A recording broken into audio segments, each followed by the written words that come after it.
Durante años, el grupo empresarial antioqueño fue intocable, hasta que un banquero de Cali, que no daba entrevistas ni buscaba cámaras, decidió retarlos en silencio y cambiar el poder económico de Colombia. Esta es la historia de Jaime Gilinski y de la jugada que sacudió al GEA. En pocos minutos nos daremos cuenta cómo lo logró. Ponte cómodo y viajemos en el tiempo. Jaime Gilinski Bacal, nacido en Cali el 14 de diciembre de 1957, es un empresario y banquero de origen judío lituano, que ha construido uno de los mayores conglomerados del país. Pocos colombianos conocían su nombre hasta noviembre de 2021, cuando lanzó su oferta pública de adquisición OPA por el Grupo Nutresa y luego por Grupo Sura, dando inicio a lo que los medios han llamado la batalla silenciosa contra el poderoso Grupo Empresarial Antioqueño, GEA. Además de su faceta financiera, Gilinski encabeza inversiones en medios de comunicación y bienes raíces, y figura hoy como uno de los más ricos de Colombia, por encima de multimillonarios tradicionales. Su biografía revela movidas maestras, disputas legales de alto perfil y un perfil reservado. Ha preferido operar en las sombras antes de asumir protagonismo público. La dinastía Gilinski llegó a Colombia a principios del siglo XX desde Lituania, formando una extensa familia de industriales. Su abuelo, Isaac Gilinski, fundó empresas textiles en el Magdalena Medio. Su padre, Isaac Gilinski, nacido en 1934, creó junto a su tío negocios como Productos Yupi y Plásticos Rimax en Cali. Isaac padre eventualmente se dedicó a la banca y la diplomacia, ambas bajo Uribe y Santos, y tuvo tres hijos con Perla Bacal, Jaime, Ruti y Tania. Jaime creció rodeado de esa cultura empresarial. Estudió en el Colegio Hebreo Jorge Isaacs de Cali y luego viajó a Estados Unidos. En 1978 obtuvo su título de ingeniero industrial en el Georgia Tech y en 1980 su MBA en Harvard. Durante su estancia en Harvard se hizo amigo de inversionistas importantes.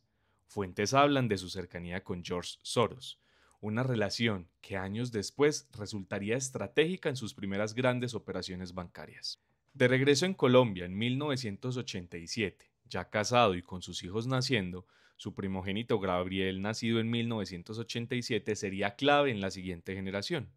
Gilinski se incorporó activamente al negocio familiar.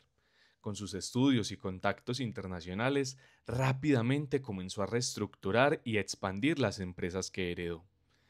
Este temprano éxito le permitió desde joven acumular experiencia y reputación en el sector financiero, material que más tarde le permitiría dar los pasos más audaces de su carrera. Detrás del empresario está el hombre de familia. Jaime Gilinski Bacal se casó con Raquel y es padre de 4 hijos. Uno de ellos, Gabriel Gilinski, es la cara pública del grupo en los negocios recientes. Gabriel nació en 1987, estudió ciencia política en la Universidad de Pensilvania y asumió responsabilidades clave al frente de las inversiones mediáticas de la familia. Gilinski se describe a sí mismo como reservado y austero en su vida cotidiana. Se sabe que vive principalmente en Londres, donde mueve sus negocios globales, y que es profundamente religioso, judío y filantrópico.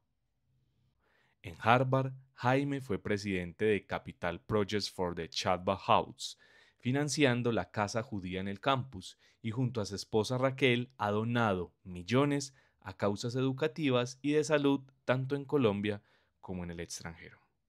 No te vayas, la parte personal explica por qué actúa en silencio. Aunque raramente busca la prensa, su vida privada ha salido a la luz en algunos momentos. Por ejemplo, la prensa del corazón mencionó que uno de sus hijos, Jots, vendió propiedades en Miami, un proyecto privado. También se dice que cultivó amistades con figuras del mundo académico y financiero, como Soros, y políticos ha sido visto con expresidentes. Pero hasta ahora no se conocen nexos de corrupción ni escándalos públicos que involucren su nombre. Su estilo es más de off the record, prefiriendo anunciar avances empresariales vía comunicados institucionales o a través de socios.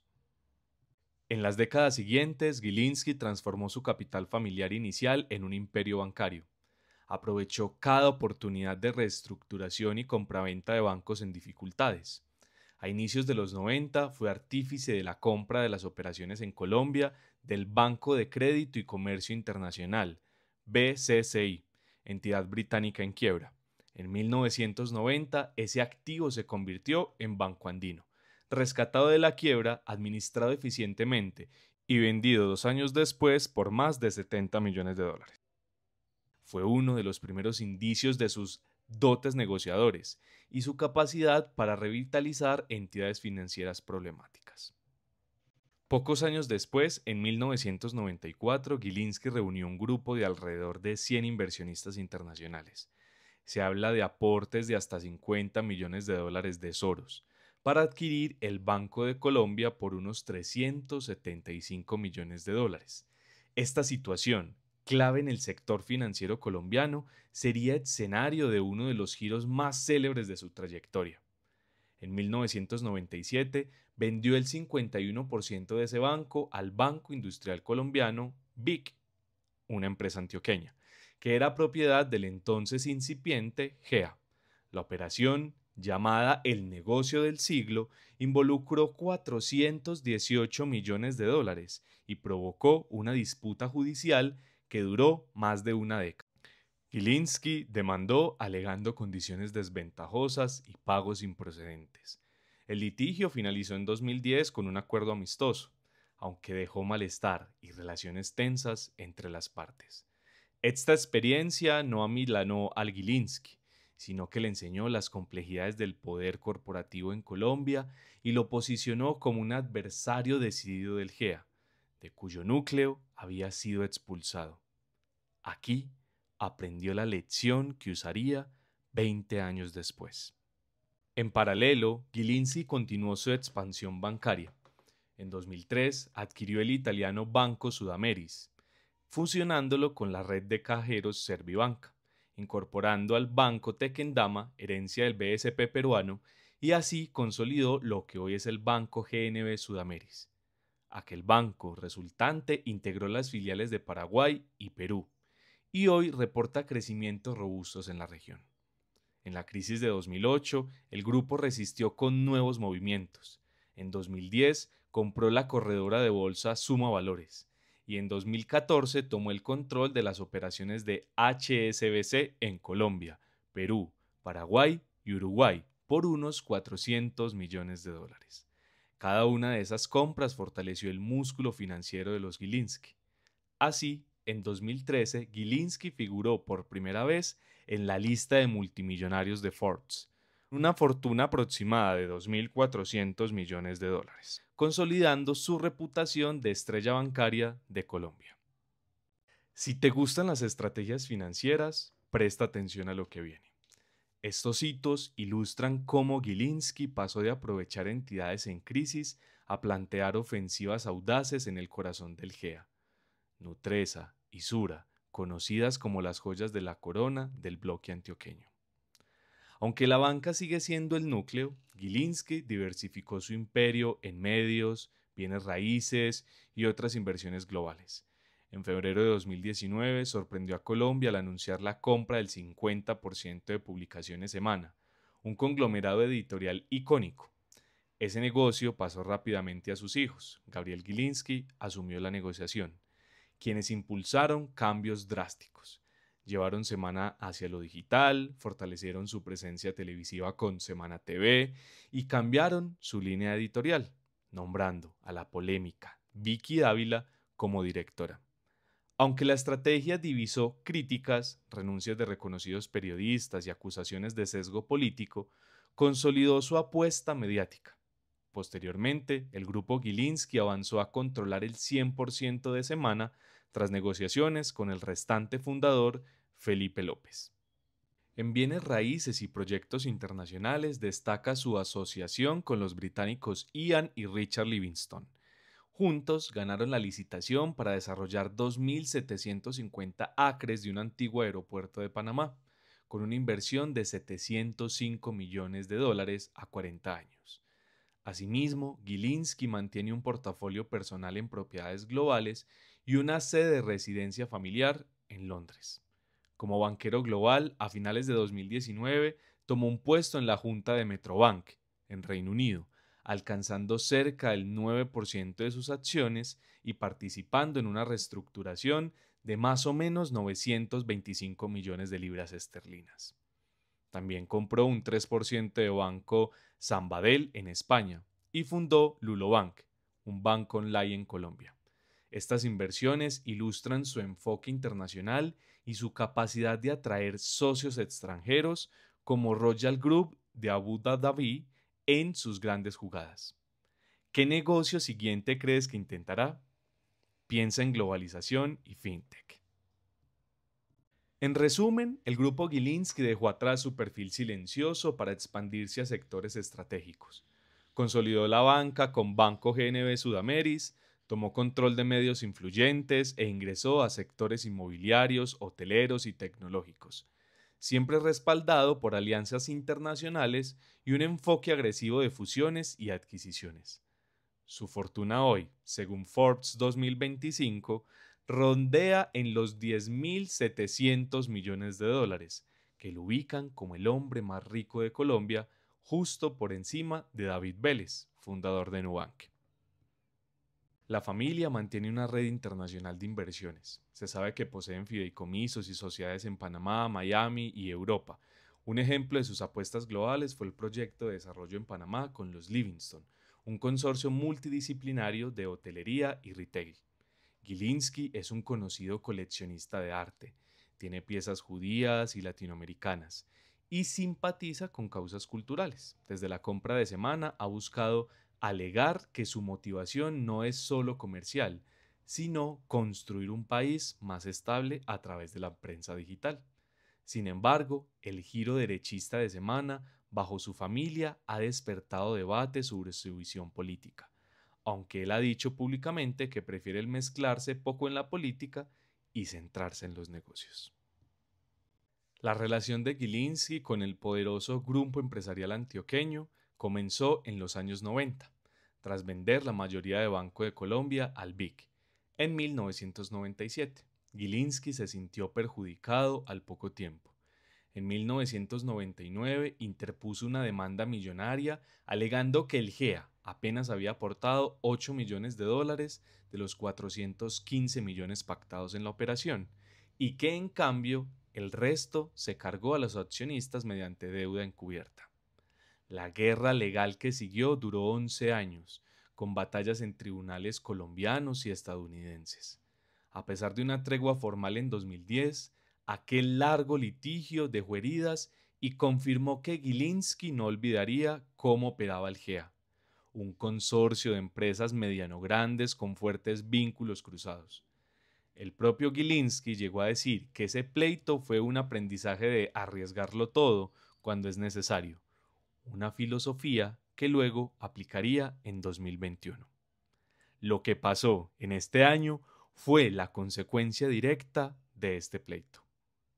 El episodio de Bancolombia, que fue como quedó el banco fusionado entre Banco de Colombia y Banco Industrial Colombiano tras la venta, fijó la base de desconfianza mutua. Con el tiempo, Bancolombia de entonces reportó ganancias y crecimientos, mientras Gilinski relegó su atención a nuevas inversiones. Sin embargo, la vieja historia se repetiría en la siguiente década. Ahora él buscaba activos del GEA, y ellos lo veían como un depredador dispuesto a sacudir viejas estructuras. La sección más agitada de la vida empresarial de Gilinski empezó a fines de 2021. Aprovechando un declive bursátil prolongado de las empresas del GEA, lanzó ofertas públicas de adquisición, también conocidas como OPAs, de alcance inédito en Colombia. El 11 de noviembre de 2021, en plena noche, la Superintendencia Financiera ordenó suspender la negociación de la acción de Grupo Nutresa. Horas después se supo que el grupo Gilinski, junto con socios árabes, el Royal Group de Abu Dhabi, había presentado una OPA hostil por entre el 50.1% y el 62.6% de Nutresa, ofreciendo $7.71 por acción. Entre 1.777 millones y 2.221 millones de dólares, por el total de esta participación. Gilinski había detectado que en Nutresa, a diferencia de Sura, nadie controlaba el 50% de las acciones, lo que la hacía vulnerable. Y actuó con cautela. Antes de anunciarlo, gestionó silenciosamente permisos regulatorios en supersociedades para poder lanzar la oferta sin obstáculos adicionales. Aquí fue cuando tembló la bolsa colombiana. Unas semanas después, el 30 de noviembre de 2021, Gilinski sorprendió de nuevo. Presentó una OPA por hasta el 31.68% de Grupo Sura, asegurando que quería al menos el 25.34% de las acciones. Con esto, su intención era entrar en el Consejo de Sura. Como el conflicto final era romper el sistema de enroque de propiedad cruzada del GEA, se suponía que tras estas OPAs, la de Nutresa y la de Sura, podría amenazar el núcleo financiero del bloque antioqueño. Los mercados colombianos y regionales se conmovieron. La bolsa se despertó. El precio de Nutresa subió casi un 30% y miles de accionistas minoritarios vieron la prima ofrecida como una oportunidad de venta. En esos días, Gilinski gastó multimillonarias sumas. Se habla de aproximadamente unos 2.900 millones de dólares en las 7 OPAs totales que lanzó hasta ese entonces, y alcanzó porcentajes significativos en Sura, más o menos un 34-39%, y en Nutresa aproximadamente un 30 a un 31.5%. A pesar de ello, famosos analistas señalaron que tras esas compras, Gilinski aún no controla nada, pues no logró superar umbrales de mayoría en ninguna de esas empresas. De hecho, en mayo de 2022 lanzó una oferta de hasta un 32.5% de Grupo Argos, una empresa dedicada a construcción e infraestructura, buscando también un pie en otra compañía del GEA. Los líderes del GEA reaccionaron defendiendo sus trincheras. Sura, Argus y Nutresa emitieron comunicados públicos rechazando las ofertas de Gilinski, calificándolas de por debajo del valor de mercado y anunciando que buscarían socios internacionales para contrarrestarlas. Internamente enviaron cartas urgentes a reguladores y asesores legales. En paralelo, Gilinski y su hijo Gabriel salieron a los medios, algo inusual en un hombre reservado, afirmando que su objetivo era terminar con el enroque empresarial que el GEA usaba para blindarse, alegando que esas prácticas atentaban contra la transparencia y el valor de las compañías. La disputa pronto escaló a acusaciones mutuas. Hay denuncias de un boicot informativo en medios, con Semana publicando columnas críticas del GEA y reclamos de influencia indebida y amenazas entre ejecutivos del conglomerado. Por un lado, Gilinski acusó a los dirigentes del GEA de manejar Nutresa, Sura y Argos como un club privado, a donde se elegían mutuamente los consejeros para proteger beneficios propios. Gabriel Gilinski, en entrevista con la prensa británica, remarcó que grandes inversionistas vendieron sus acciones ante la OPA tentados por la alta prima, mientras la gerencia del GEA seguía apostando a su club de poder, sin preocuparse del accionista minoritario. Por otro lado, el GEA, especialmente Sura, acusó a Gilinski de tener relaciones privilegiadas con los presidentes, en referencia a los gobiernos de Iván Duque y según las últimas voces del actual presidente Gustavo Petro, para asegurarse decisiones regulatorias a su favor. También señalaron que Semana y los Gilinski usan el periodismo para atacar al GEA, una alusión implícita a la línea editorial del grupo mediático que controla Gilinski. El entonces presidente de Sura, Gonzalo Pérez, comentó que no se puede destruir 77 años de historia con una revista y ataques aislados. Y periodistas como Daniel Coronel han afirmado que Semana pasó a ser vehículo de elogios a reguladores afines a Gilinski y de críticas a los opositores del grupo. Legalmente, las tensiones llegaron a tribunales y autoridades. En 2022, la Superintendencia de Sociedades abrió investigaciones sobre la estructura cruzada del GEA, pues si se determina que las empresas se controlan unas a otras, violando la Ley 222 de 1995, estarían obligados a vender participaciones para romper los vínculos. Informes de prensa revelaron que algunos exdirectores del GEA afirmaron recibir presiones o amenazas de los Gilinski para ceder participaciones, mientras Sura y Argos lograron fallos judiciales que impugnaban decisiones internas. Por ejemplo, invalidaron una asamblea que aprobó vender la participación de Sura en Nutresa. Todo indica que tanto las supersociedades como la Fiscalía investigan posibles irregularidades en las pujas, aunque estos procesos avanzan lentamente. Sin embargo, es importante destacar que en este proceso los reguladores entraron al tablero. En resumen, la batalla Gilinski versus el grupo empresarial antioqueño, descrita incluso por el Financial Times como una de las luchas corporativas más intensas de América Latina, se caracterizó por las siguientes etapas. Una conquista bursátil, lanzamiento de OPAs hostiles entre 2021 y 2022 para Nutresa, Sura y luego Argos, acumulando hasta un aproximadamente 39% de Sura, un 31% de Nutresa y un aproximado de 34% de Sura, participación mayoritaria tras varias ofertas. Hubo también una otra etapa que se llamó la controversia del GEA, rechazo total a las ofertas. Nadie del GEA vendió, campaña de prensa, búsqueda de socios extranjeros para enfrentar a Gilinski. Luego siguieron las denuncias cruzadas, entre influencia política y amenazas corporativas por parte de ambas facciones, con medios de ambos bandos alimentando el pulso público. Acciones regulatorias es donde interviene la Superintendencia Financiera y las supersociedades, investigando estructuras del GEA y las OPAs, demandas judiciales de algunos accionistas, promesas para frenar o revisar las ofertas hostiles. Y una negociación final entre 2023 y 2024 en donde finalmente se llegó a un acuerdo estratégico. Gilinski retiró su puja por Sura y Argos a cambio de quedarse con el control de Nutresa.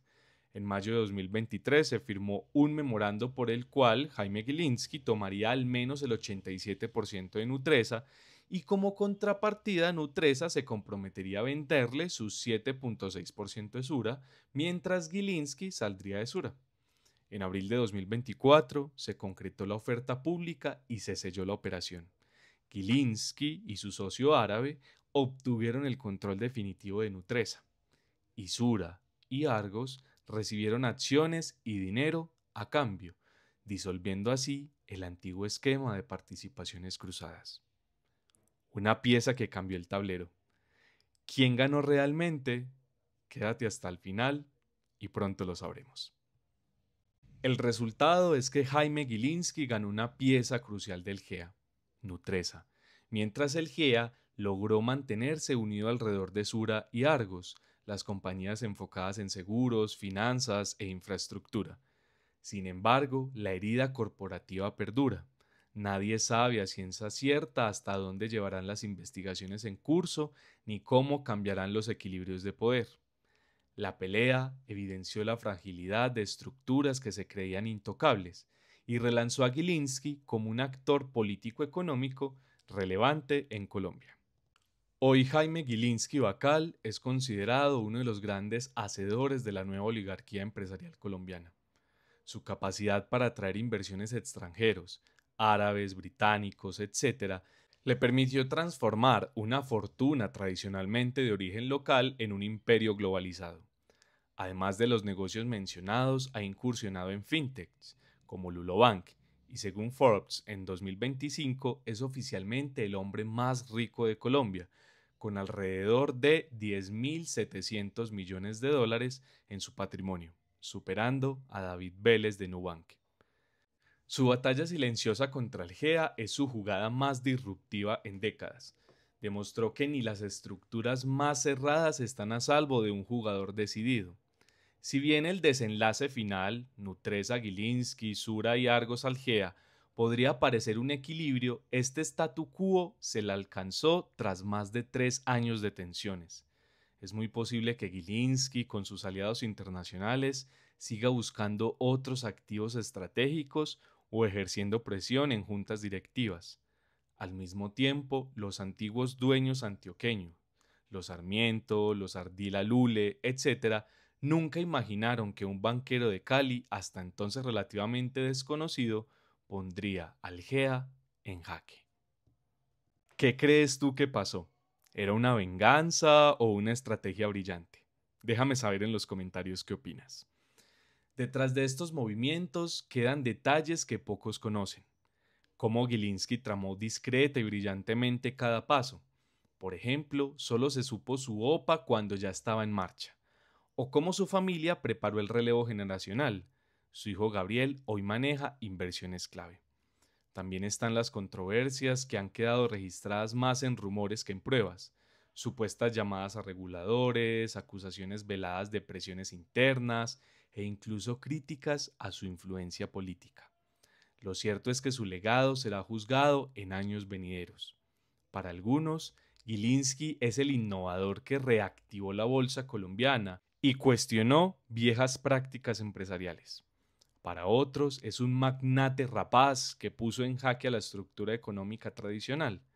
En cualquier caso, la historia empresarial de Colombia de estos años no se entendería sin el nombre de Jaime Gilinski.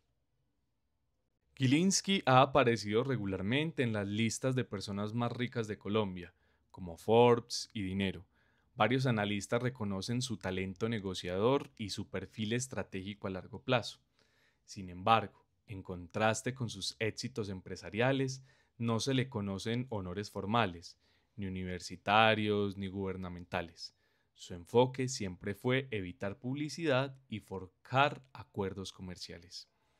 A principios de 2025, Gilinski consolida su control sobre Nutresa, la única joya del GEA que capturó, y mantiene su posición en Sura. Los casos judiciales de la época de la OPA avanzan lentamente en el sistema legal colombiano, pero el acuerdo corporativo, Nutresa fuera de GEA, parece irreversible. La pregunta ahora es cómo evolucionará el GEA sin Nutresa y si Jaime Gilinski seguirá haciendo jugadas de gran escala. En algunos medios ya circulan rumores de futuras incursiones en otras compañías industriales. Mientras tanto, sus empresas continúan creciendo en beneficio de sus accionistas. Por ejemplo, en 2024, Nutresa siguió expandiendo su presencia internacional y la banca GNB Sudameris reportó utilidades récord. En resumen, Jaime Gilinski es hoy un empresario que partió del anonimato, aprendió de las viejas hegemonías y las retó con astucia. Su biografía es la de un estratega financiero que supo cuándo retirarse, como en 2010 del pleito con Bancolombia, y cuándo avanzar con todo, como en 2021 con el GEA. Su batalla silenciosa ha dejado al descubierto tensiones históricas en el modelo empresarial colombiano y le ha otorgado un papel protagónico en el rumbo económico del país. Las próximas páginas de esta historia aún están por escribirse. Aunque la historia no termina aquí. ¿Qué crees que hará Gilinski en los próximos 5 años? Y recuerda, esta historia se repite más de lo que crees. En el próximo video hablaremos de otro empresario colombiano que se apoderó de otro grupo empresarial en completo silencio.